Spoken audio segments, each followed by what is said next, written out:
En perte de vitesse et même chassée de certaines de ses positions au sol, l'armée russe tente d'écraser l'Ukraine grâce à sa supériorité militaire aérienne. Moscou met en garde l'OTAN. Varsovie réclame un déploiement de forces de maintien de la paix en Ukraine, l'équivalent d'une guerre OTAN-Russie, selon Sergueï Lavrov. La Commission européenne propose une aide aux agriculteurs et un élargissement de la surface agricole pour préserver la sécurité alimentaire et faire face aux conséquences de la guerre en Ukraine. Au 28e jour de la guerre, l'armée russe tente toujours d'encercler Kiev, mais aucune offensive majeure n'a été constatée depuis lundi. Ce mercredi matin, les bombardements russes ont touché ces maisons dans la banlieue de la capitale. Volodymyr Okrimenko, un septuagénaire, n'a plus de toit. Ma sœur et son mari étaient à l'intérieur. Nous sommes deux familles dans la maison. Ma sœur frappait une fenêtre en criant « Nous brûlons !» Sur ces vidéos du ministère russe de la Défense, des missiles envoyés sur l'Ukraine, de plus en plus sophistiqués et tirés depuis des positions éloignées.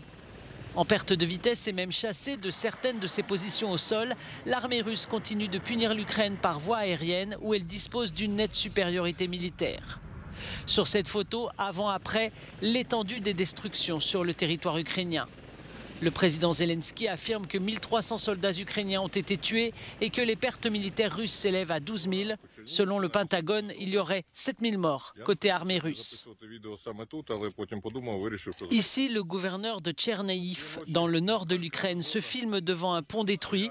Il servait à approvisionner en nourriture et en médicaments cette ville de 300 000 habitants.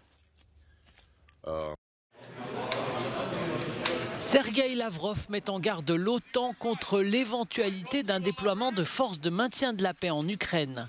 La proposition a été faite par la Pologne, membre de l'Alliance Atlantique et l'un des principaux alliés du gouvernement ukrainien. Pour le ministre russe des Affaires étrangères, il s'agit d'une dangereuse provocation.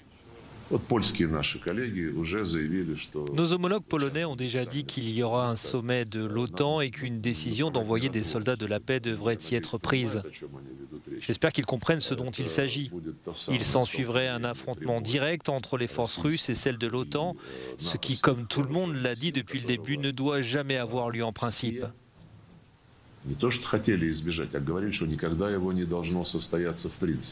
Sergueï Lavrov accuse aussi les États-Unis, en fournissant des armes à l'Ukraine, de vouloir prolonger le plus longtemps possible l'opération militaire russe en Ukraine. L'OTAN répète ne pas vouloir entrer en guerre contre la Russie. Je m'attends à ce que les dirigeants acceptent de renforcer le dispositif de l'OTAN dans tous les domaines en augmentant considérablement nos forces dans la partie orientale de l'Alliance, sur terre, dans les airs et en mer. La première étape est le déploiement de 4 nouveaux groupements tactiques de l'OTAN. L'OTAN promet aussi d'apporter une aide supplémentaire à l'Ukraine pour faire face aux menaces chimiques russes et se prépare à protéger les alliés contre une attaque nucléaire. Alexander Nevzorov est le premier journaliste russe célèbre à faire l'objet d'une enquête pour avoir diffusé de fausses informations sur l'armée russe. L'homme se cacherait en dehors de la Russie. Il risque 15 ans de prison en vertu de la nouvelle loi qui muselle les médias et leur interdit notamment d'utiliser le mot guerre. Le populaire commentateur politique est poursuivi pour un article sur le bombardement de la maternité de Marioupol. Elle aussi en a eu assez des mensonges du Kremlin. Zana Agalakova, correspondante à New York et Paris pour la chaîne publique Channel One, a démissionné. Je veux être entendue en Russie, que les gens y apprennent à faire la différence entre la propagande et d'autres sources d'information. Je veux que les gens cessent d'être zombifiés.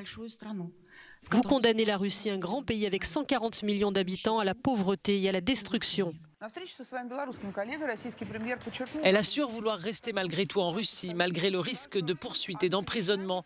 La journaliste Marina Ovsianikova avait dénoncé la guerre le 3 mars sur Channel One. De nombreux médias ne sont plus autorisés à diffuser en Russie, dont notre chaîne Euronews, qui émet aussi en russe, récemment interdite. Conséquence de la guerre en Ukraine, le monde est confronté à une potentielle crise alimentaire. L'Ukraine et la Russie étaient jusque-là 2 exportateurs majeurs de céréales. Mais le conflit a entraîné une flambée des prix et menace l'approvisionnement mondial en cultures de base, comme le blé et le maïs par exemple. Et comment l'Ukraine peut-elle continuer à semer sous les bombardements russes? Et quand bien même elle pourrait le faire, difficile voire impossible ensuite d'exporter, comme l'a expliqué le ministre ukrainien de l'Agriculture aux membres du Parlement européen. Nos ports maritimes représentaient les principales voies de livraison des récoltes et des céréales. Actuellement, ils sont partiellement ou complètement détruits. Il y a quelques heures, le port céréalier de Mykolaiv a été détruit par les bombes russes. Nous avions une très grande capacité de stockage là-bas. Tout a été détruit.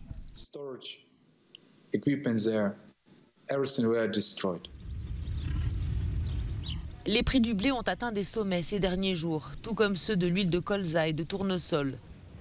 Au moins 50 pays dépendent de la Russie et de l'Ukraine pour 30% ou plus de leur approvisionnement en blé.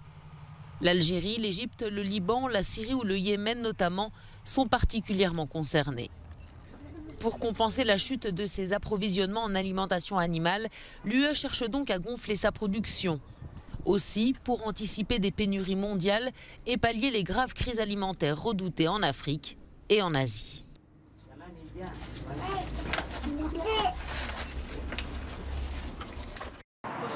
Produire plus de biens alimentaires pour répondre aux perturbations provoquées par la guerre en Ukraine. C'est le sens des propositions présentées mercredi par la Commission européenne. L'institution souligne que l'approvisionnement n'est pas menacé dans l'Union, mais il faut des réponses à court et moyen terme pour éviter toute pénurie. La Commission propose donc d'agrandir la surface de production agricole. Nous ouvrons la possibilité d'utiliser les terres agricoles qui étaient exclues de la production afin de respecter les engagements climatiques prévus dans le cadre de la politique agricole commune. Il est question de 4 millions d'hectares de zones écologiques et de jachères mises de côté. Ces terres peuvent être employées pour la production agricole, pour la production de denrées alimentaires et pour l'alimentation des animaux. La Commission européenne propose aussi une enveloppe de 500 millions d'euros pour aider les producteurs. Elle suggère une augmentation des avances sur les paiements directs et d'offrir plus de flexibilité sur les importations de produits destinés à l'alimentation animale. Mais l'Union européenne veut aussi aider l'Ukraine et elle accuse la Russie de vouloir provoquer une famine. Je tiens à souligner que la Russie semble cibler et détruire délibérément les stocks alimentaires et les entrepôts de nourriture en Ukraine. L'institution propose la mise en place d'un programme d'aide d'urgence de 330 millions d'euros pour les Ukrainiens afin d'assurer l'accès aux biens et aux services de base et pour contribuer à la protection de la population.